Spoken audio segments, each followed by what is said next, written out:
the ultimate art of deception. As long as the psychic could guess what was inside the bag, the wealthy lady promised to pay a reward of $15,000. The assistant standing nearby began to panic because she knew better than anyone else that so-called psychic powers were nothing but a clever scam. Sure enough, when the wealthy lady noticed their hesitation, she immediately accused them of using secret codes to deceive people. No matter how much the psychic tried to explain, she refused to back down. Even the audience joined in, urging him to perform on the spot. Seeing the psychic's flustered expression, the wealthy lady thought she had the upper hand. What she didn't know was that, besides his impressive tricks, the psychic also possessed extraordinary powers of observation.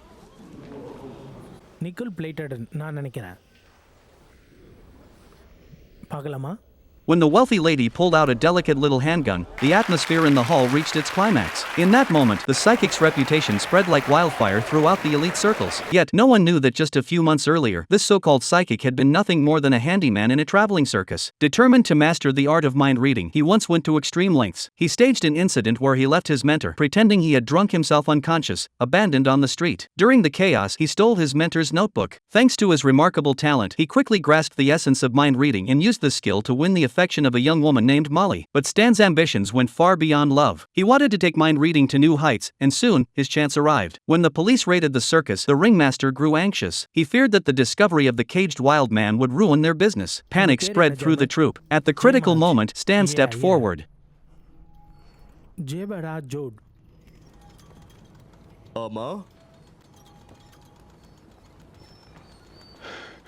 நான் ஒரு முக்கியமான விஷயம் சொல்லணும் sir. ஒரு நிமிஷம் மேலே எடுத்துக்க மாட்டேன்.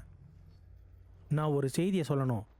நீங்க அதை கேட்கணும். ஆனா இவங்களுக்கு முன்னாடி இல்ல. புரிஞ்சுக்கோங்க. Please sir.